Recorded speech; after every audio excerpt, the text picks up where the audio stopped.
Team's Player of the Week in the Pac-12, and how'd you evaluate your performance in the opening game? I responded I was happy. Like I said, I just found out like 5 minutes ago. So yeah, and then I just see a whole bunch of texts from my family and stuff saying he made Pac-12 Player of the Week, Special Teams Player of the Week, this kind of stuff, and then just hoping to keep grinding it out from here. Does this make too much sense that you being such a good kick returner that you can do punt returner too, or is it still like a process really to get to that level? I mean, to me, I'm still kind of scared at punt return. Like the ball being there for a while, like I was telling Coach Wade, like I really couldn't even see the ball kicked off the punter foot. I was literally looking at the TV every time and then waiting for the ball just to come down and then just trying to make a play from there. What do you think are your greatest attributes? I mean, it seems like every time you get a return, you have a chance of breaking it all the way. I think my speed is just like my vision to be able to just get past people and just be able to change people's body position to just make it easier for me to go get a touchdown and just get a lot of yards. So are you thinking angles, or are you just reacting? I think a lot of angles. Like me and my dad talked about it even when I was middle school. Like he noticed, he's like, you always use people's body position just to make them wrong, and then you just go right off of it, and then you just go from there.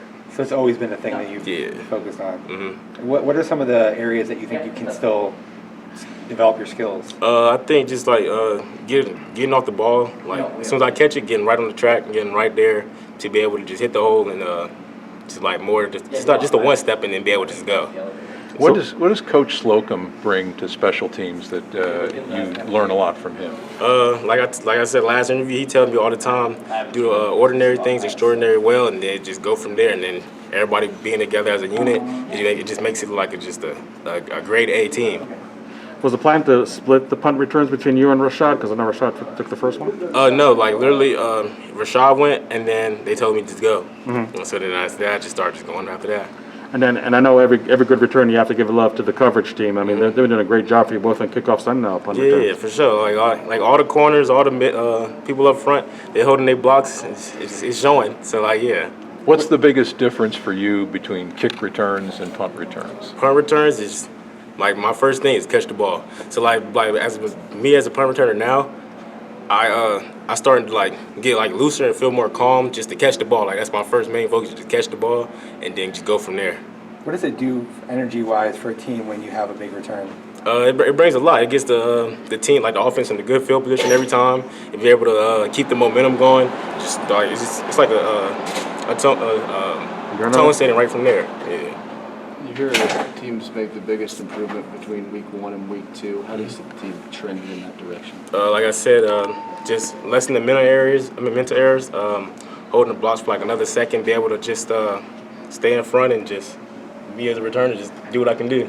How much did being out in front of fans in a stadium and then having all the whole weekend to watch college football did it reignite it at all, especially after last year? I definitely, I'm not gonna lie, I did kind of tear up. Because it was crazy. That was my first time after, because last year we didn't have none. So, this year was my first time being able to actually experience, run out the tunnel with the team, then see everybody all around, and then just, all the hype as the fans, as soon as somebody make a play, it just was crazy for the first time to be able to play in front of, 45,000? Because, in high school, I think the most I played was, 10, and that was it, so. Yeah. So you really teared up, huh? Yeah, I did. When did that I teared up on the bus at first, and then I was like, "Yeah, this is crazy." When I seen everybody outside, I was like, "Yeah, this is gonna be crazy." And then when we got on the by the Pac-12's statue. Then I just started looking around, and I was in the front. I was like, "Yeah, this is this is fun." Yeah. So on that note, it's always going to bug you that 100-yard kickoff for a touchdown at the U of A was without the fans. Is always going to bug you? Yeah, I talked to my dad right after. I was like, that would have been even crazy if I did it right in front of all these fans, and they just would have been quiet and don't know what to do, and then just from there.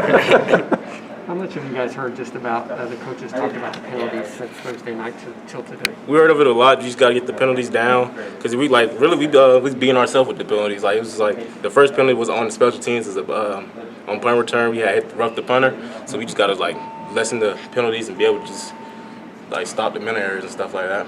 Do you set goals, DJ, before the season about touchdowns? Yeah, I got hurt. Well, I didn't know that was you. Mm-hmm. Yeah, like I said, I set my goal for returning just 5 touchdowns. I'm hoping to get that. I was kind of mad I didn't get at least one last, but I know I'm gonna go ahead and get the 5 and try to get. I see the highest most was 5, so I see I'm gonna get there, and 6 I'm hoping to get that one for sure. Would you tear up in the end zone if you got 6? For sure, for sure, because it's gonna be for sure a difference. Yeah. Awesome.